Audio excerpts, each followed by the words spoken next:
오늘 우리 하나님의 말씀은 누가복음 1장 28절로부터 38절까지 함께 보겠습니다. 제가 공독하겠습니다. 우리 오늘은 개정개혁으로만 읽고 그리고 말씀을 전하도록 하겠습니다. 그에게 들어가 이르되 은혜를 받은 자여 평안할지어다. 주께서 너와 함께 하시도다 하니 처녀가 그 말을 듣고 놀라 이런 인사가 어찌함인가 생각하며 천사가 이르되 마리아여 무서워하지 말라. 네가 하나님께 은혜를 입었느니라. 보라 내가 잉태하여 아들을 낳으리니 그 이름을 예수라 하라. 그가 큰 자가 되고 지극히 높으신 이의 아들이라 일컬어질 것이요 주 하나님께서 그 조상 다윗의 왕위를 그에게 주시리니 영원히 야곱의 집을 왕으로 다스리실 것이며 그 나라가 무궁하리라. 마리아가 천사에게 말하되 나는 남자를 알지 못하니 어찌 이 일이 있으리이까.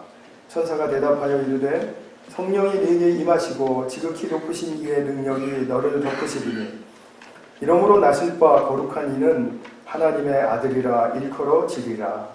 보라 네 친족 엘리사벳도 늙어서 아들을 배었느니라. 본래 임신하지 못한다고 알려진 이가 이미 6달이 되었나니 대저 하나님의 모든 말씀은 능하지 못하심이 없느니라. 마리아가 이르되 주의 여종이오니 말씀대로 내게 이루어지이다 하며 천사가 떠나가리라. 아멘. 우리가 성탄 때마다 즐거운 마음을 가지고 또 함께 모여서 예배도 드리고 또 모임도 갖곤 하죠. 예수님의 탄생을 축하하기 위함입니다. 그래서 정말 이 성탄이 참 믿지 않는 사람들에게도 이 즐거움의 여파 때문에 그런지 기대가 되는 그런 절기인 것 같습니다. 특별히 올해는 이 성탄절, 이 성탄일이 25일 그 수요일 저희 주간에 이렇게 한복판에 탁 끼어 있습니다. 그래서 우리가 24일 날 저녁에 작년에는 없었죠 아마. 그런데 올해는 성탄 2부 예배와 또 행사를 가지려고 하니까 우리 성도님들 많이 기대하는 마음으로 오셔서 예배하시고 또 즐거움도 나누시고 그리고 또 선물도 좀 받아가시고 이렇게 하는 시간을 가지시기를 바랍니다. 근데 우리가 이맘때가 되면 항상 또 다시 생각해야 되는 그런 예수님에 관한 문제들이 있죠. 예수님이 이 땅에 태어나시는데 우리에게는 아니죠. 믿지 않는 사람들에게 걸림돌이 되는 그 이슈. 어떻게 사람이 성령으로 태어날 수가 있는가? 그런 질문 받으시면 여러분들은 어떻게 답변하시나요? 굉장히 좀 난처하기도 하고 그래서 이제 이 과학적인 지식으로는 설명이 안 되니까 이건 믿음에 관한 얘기다 이렇게 이야기를 하면 야 그러면 그거는 미신 아니냐 뭐 맹신 아니냐 이렇게 또 따지면 그렇지 않다고 또 우기다가 결국은 또 이제 또 싸움도 되고 그러다 보면 이제 결론은 아유 믿기 싫으면 관두고 뭐 이런 식으로 끝나게 되고요. 그래서 또 내년에 이 논쟁을 또 다시 치러야 되는 이런 또 안타까운 현실이 우리에게 계속 남아있죠. 근데 성경에는 우리가 답하기 어려운 문제들을 많이 다룹니다. 많이 다루는데 특별히 답하기 어려운 문제들이 예수님께 많이 몰려 있습니다. 지금 탄생이 성령으로 말미암았다 이런 이슈와 함께 또 예수님의 부활은 어떻습니까? 여러분 부활도 못 믿겠다는 사람들 많잖아요. 죽었는데 어떻게 다시 살아나냐라는 것이죠. 근데 오순절날 이제 성령이 왔습니다. 예수님이 이제 오순절 성령이 오시기 전에 이제 승천하셨습니다. 그럼 사람이 어떻게 또 승천을 합니까? 이게 그냥 들리는 말로 계속 반복해서 들으면 그냥 그런 거보다 이렇게 생각이 되지만 사실은 꼼꼼히 생각하면 예수님이 올라가실 때 도대체 어떻게 됐다라는 거야? 이것도 좀 믿기가 어렵죠.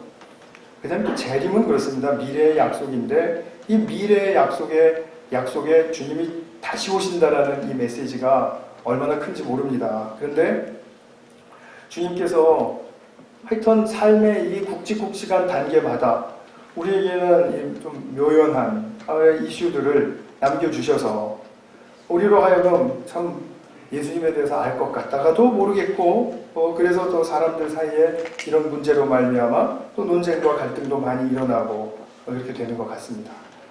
그런데 예수님은 과연 그러면 우리에게 트러블 메이커신가요? 그건 아니지 않습니까? 예수님이 성탄에는 성령으로 잉태하시고 태어나셨다. 부활 때는 성령으로 또 부활의 생명을 입으셨다. 또 오순절 날은 어떠세요? 오순절 날에는 교회가 예수님의 부활의 생명을 새롭게 받으니까, 그러니까 120문도가 완전히 달라졌죠. 그래서 교회라는 새로운 존재가 탄생하게 되었습니다. 이게 생명의 공동체이죠.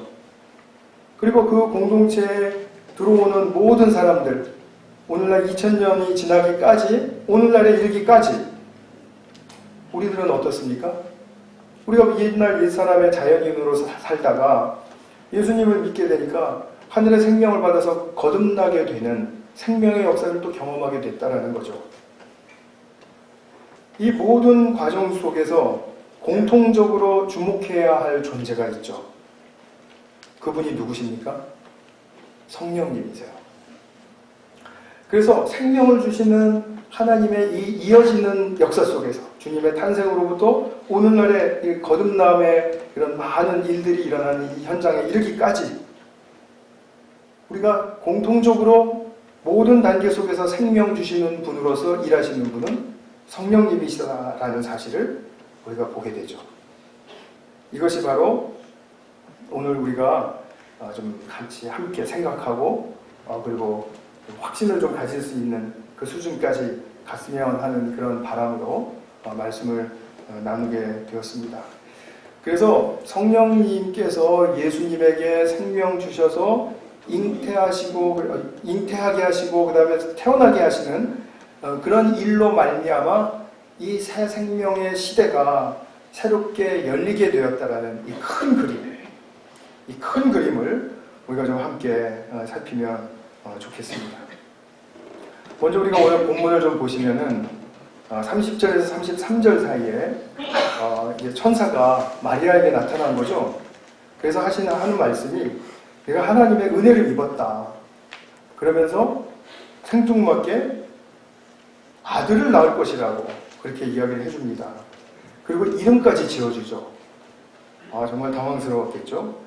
예수라 하라 이렇게 했습니다. 그런데 그는 위대하게 되고 더없이 높으신 분의 아들이라고 불릴 것이다. 그러니까 이스라엘이 대망하던 그리스도가 온다라는 그런 말을 이제 이렇게 표현을 한 거죠. 자기들식의 말대로요. 그런 다음에 더 나아가서는 유대인들이 그토록 기다리던 다윗, 그 다윗의 왕위가 그에게 있을 것이고 그 나라는 영원할 것이다. 무궁할 것이다. 이렇게 약속을 고지를 합니다. 그러니까 알려주는 것이죠. 그러니까 34절에 보면 마리아가 나는 남자를 알지 못하는데 어떻게 그런 일이 있을 수 있습니까? 그랬더니 천사가 35절에서 이렇게 말합니다. 세 번역으로 보시면요. 성령이 그대에게 임하시고 더없이 높으신 분의 능력이 그대를 감쌀 것이다. 그러니까 성령의 그 크신 능력이 주관할 것이다 이거죠. 도미네이트 할 것이다. 근데 이 역사를 들어보면 성령이 그대에게 임하시고 능력이 감쌀 것이다. 굉장히 영광스러운 사건이면 틀림이 없는데 근데 지금 10대 중후반으로 추정되는 이 마리아 소녀에게 듣기가 이게 좋은 소식이 될 수 있을까요? 결코 될 수 없을 것 같아요. 그런데 마리아가 반응한 것은 나는 주님의 여종입니다. 여종. 무슨 말입니까? 주인의 말을 듣는 존재라는 뜻이에요. 주님의 말씀하시니까 나에게는 그것이 너무 거북하고 힘들고 그리고 이치에 닿지 않는 어떤 일임에도 불구하고 그것을 따르겠습니다.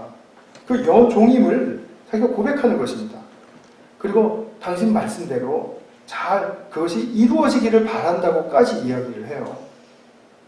이게 범상치 않은 여인이죠. 이 대화에서 마리아가 그렇게 말할 수 있었던 근거가 어디에 있었습니까? 근거. 이게 네가 아들을 가질 것이고 예수라 하고 위대해질 것이고 다윗의 왕위를 이어받아서 영원할 것이고 거기까지는 내용입니다. 그 내용을 믿을 수 있는 근거가 어디에 있었느냐라는 것을 오늘 본문에서 분명히 볼 수 있죠. 그것은 35절에 나오는 아까 우리가 같이 함께 본 말씀입니다. 뭐라 그러냐면 성령이 임하시고 하나님의 능력이 자기를 감쌀 것이라는 것을 믿었고 받아들였다라는 거죠. 그게 다른 사람에게 임할 것을 그냥 믿습니다가 아니라 자기에게 일어날 것을 믿었다라는 것입니다. 그러니까 우리가 사람의 출생을 우리는 항상 이 생물학적인 차원에서 이해를 하지 않습니까? 근데 마리아는 사람의 출생이 자연적으로 생물학적으로 생산이 되는 것이지만 그러나 그것 플러스 초자연적인 방법으로도 가능하다라는 사실을 마리아가 알고 그것을 받아들였다는 거죠. 그렇게 하실 수 있는 분은 하나님이시기 때문에 그들이 구약 말씀의 전통 속에서 자기들의 어떤 유대의 전통 속에서 자기들이 모시고 있는 하나님은 꼭 과학적이고 생물학적인 그런 차원에서만 일하시는 분이 아니고 초자연적으로도 얼마든지 일을 하실 수 있는 분이라는 것을 알았다는 거죠. 하나님이 그런 분이심을 안 것 더하기 그 일이 내게 일어날 것이다. 내게. 여러분들도 한번 생각해 보세요. 이런 일이 내게 일어난다. 어떻게 할 것인가? 그럴 때 내게 일어날 것도 순적하게 받아들였다라는 것입니다. 이런 믿음은 아마 모든 사람이 자연적으로 저절로 갖게 되는 믿음은 분명히 아닐 것입니다. 말씀과 씨름이 있어야 되고요. 하나님이 어떤 분이신지를 알고 경험하는 것이 있어야 되고요. 그 일이 그냥 일반적으로 일어나는 일이 아니라 내게 일어날 수 있는 일이라는 것을 믿어야 되겠죠. 그러니까 구약의 말씀 속에서 마리아가 씨름했던 하나님이라는 존재는 자연 법칙을 넘어서는 하나님이시다. 과학적인 어떤 이론과 설명을 넘어서는 분이시다. 이것을 분명히 들었고 경험했고 알았다라는 겁니다. 그러니까 우리가 한번 생각해 보세요. 하나님이 이 생명을 창조하실 때 그 창조하시는 그 상황은 무질서요. 그 창조 이전의 상태였죠. 그러니까 자연 법칙이 발생하기 전의 상태였습니다. 자연 법칙이 발생하기 전의 그 상태라면 당연히 이 자체가 초자연적인 상태이죠. 이 초자연적인 그런 근거를 가지고 하나님께서는 무언가 역사하셨을 때 인간이 이해할 수 있는 한도를 과학적이라고 그렇게 정의를 내린 거죠. 인간이 스스로가. 그리고 이 과학적으로밖에는 설명할 길이 없다라고 주장하기 시작하니까 이것이 우리에게는 신조처럼 되어버린 거죠. 근데 성경과 대조를 해보면 이것은 분명히 거짓 신조이죠.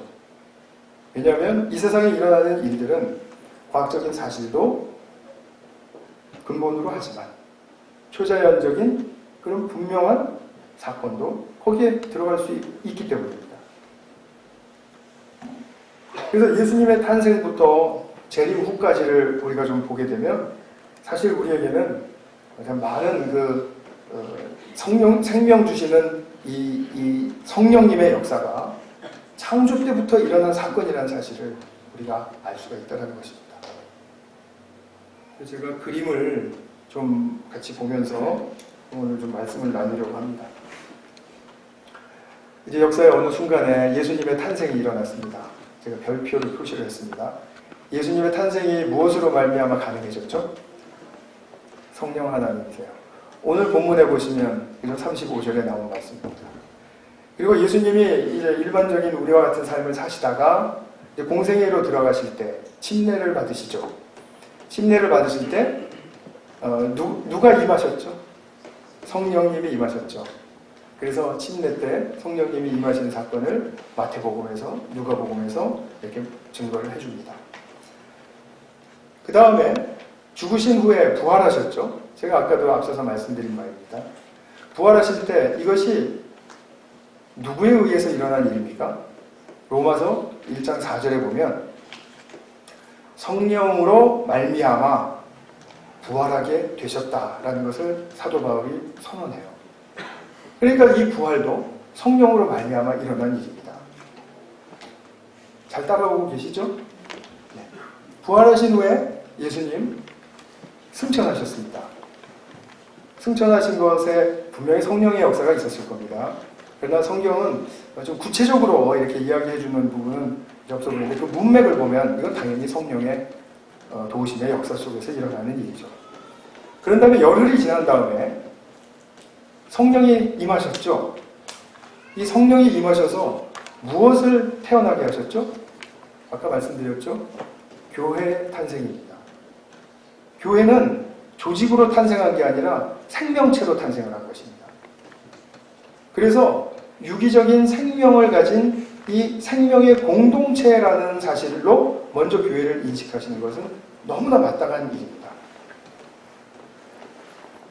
그리고 그 이후로 성령 시대가 임했습니다. 계속해서 성령이 우리와 함께 하세요. 까만 게 보이는데 왜 계속해서입니까? 라고 묻지 마세요. 이거는 계속해서 지금 내리고 있다는 뜻으로 제가 이렇게 화살표를 많이 그려놓은 겁니다. 이때 누가 생기죠? 거듭나는 역사가 생깁니다. 새 사람으로 다시 태어나는 것입니다.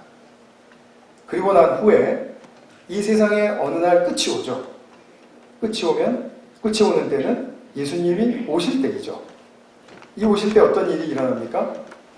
삼위 하나님이 함께 존재하고 계시는 것, 거하고 계시는 것을 사도 요한이 요한계시록을 통해서 봅니다. 그리고 거기에는 새하늘과 새 땅이 이루어진다라고 그렇게 말합니다. 말하자면 예수님의 탄생으로부터 시작해서 부활 때 입으신 그 생명, 또 교회 탄생할 때 받은 예수님의 부활의 생명, 우리가 새 사람이 될 때 받은 또 예수님의 그 생명, 그 생명의 완성이 일어난다는 말입니다. 새하늘과 새 땅에서는 우리가 살던 수준, 이 수준으로 그냥 맞춰지지가 않을 겁니다. 분명히 완성되는, 충만하고 또 풍성하고 누가 보아도 확실한 그런 상태가 분명히 일어날 것이라는 것을 우리가 받아들이고 있죠. 성경을 통해서 받아들이고 있습니다. 그러면 좀 다시 한번 제가 이걸 복습을 하겠습니다. 별표 사건들이 4개가 보이시죠? 이게 천천히 커지네요. 네, 별표 사건들, 이 4사건만 먼저 4개의 범주로 보겠습니다. 공통점이 있죠. 무엇입니까? 생명받음이죠. 근데 생명받는 것과 더불어서 누가 주시나요? 이 네 범주에서 생명을 누가 다 주시나요? 성경의 선언에 의하면 성령님이 다 주세요. 온통 성령님이에요. 그래서 성령이 어디 계시는지를 몰라요. 그런 성령의 역사가 있습니다. 그러니까 그런 시대를 통해서 성령께서 이 생명을 주시고, 그 다음에 내가 새 사람으로 거듭난 것 한번 생각해 보겠습니다. 여러분, 거듭나신 분이 이제 자기가 난 거듭났다라고 확신을 하신다면, 여러분의 거듭남은 과학적인 사실의 기본으로 해서 거듭나셨습니까? 아니면 초자연적인 어떤 역사로 말미암아 거듭나셨습니까? 초자연적인 역사죠. 내가 거듭난 생명 초자연적인 역사로 일어난 것이다 라는 거 믿으시죠? 네. 그러면 예수님의 탄생도 초자연적으로 일어날 수 있다는 것을 믿으실 수 있겠습니까? 나한테는 초자연적으로 일어나는데 예수님은 왜 안 되죠? 된다 말이죠. 같은 맥락에 있다라는 말입니다. 성경의 가르침에 좀 일관성이 있어요. 컨시스턴트예요.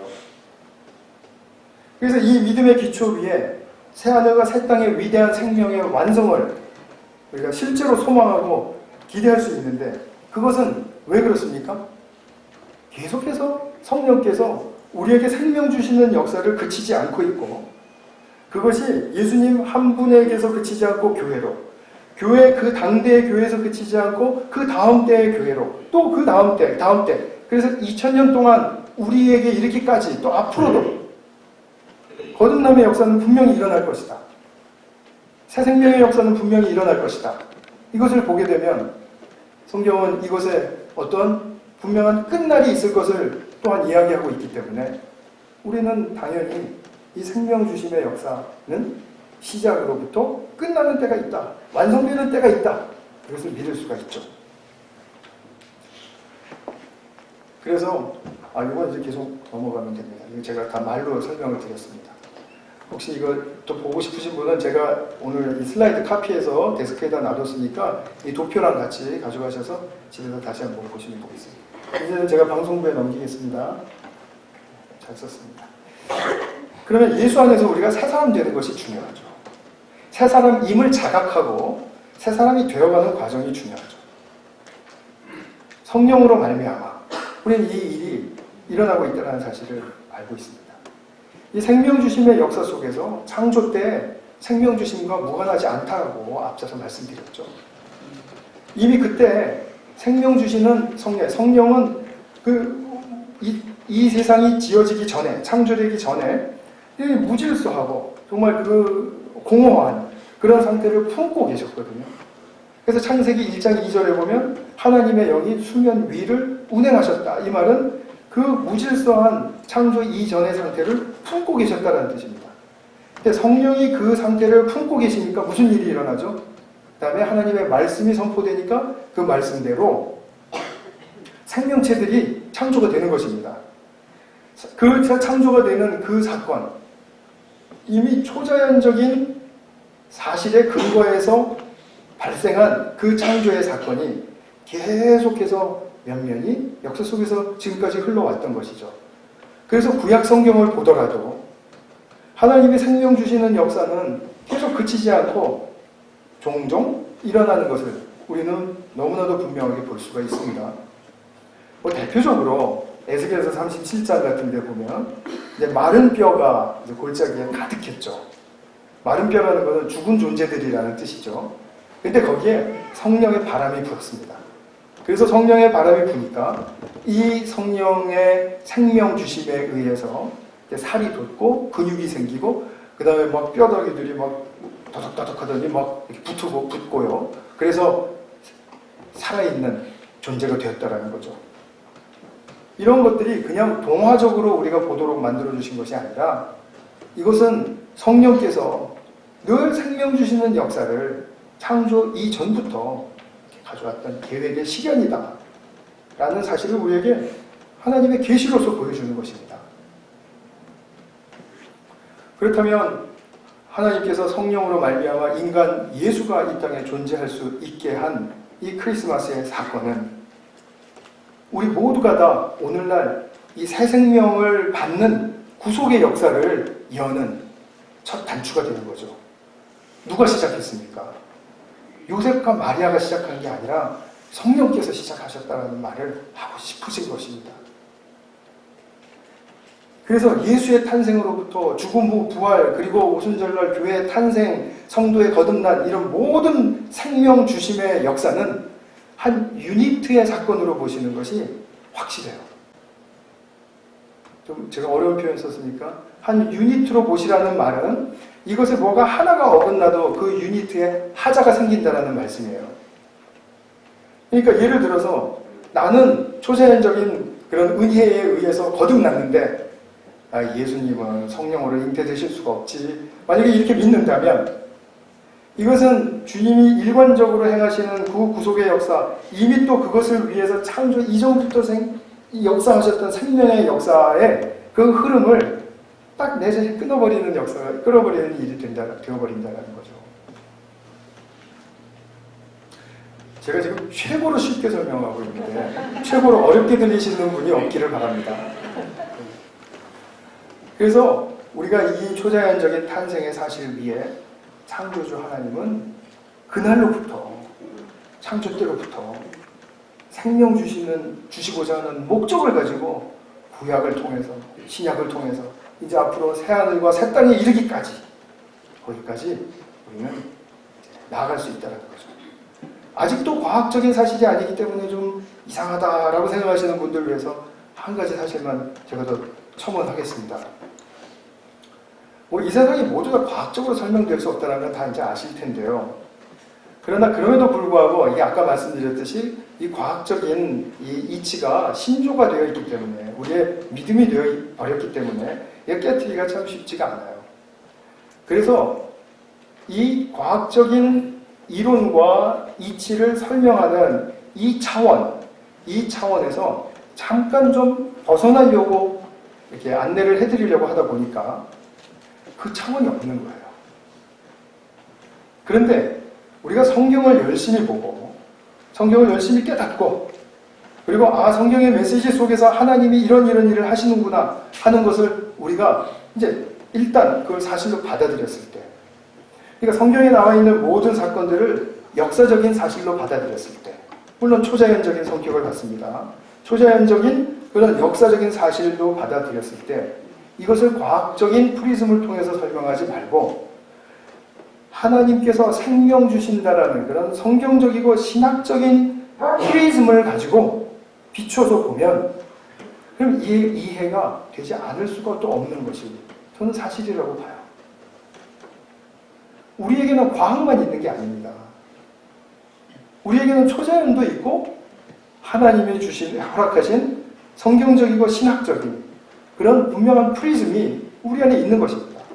거듭난 영혼 안에는 그것을 이해하고 받아들이고 그것을 살아낼 수 있는 그런 잠재적인 영적인 차원이 있습니다.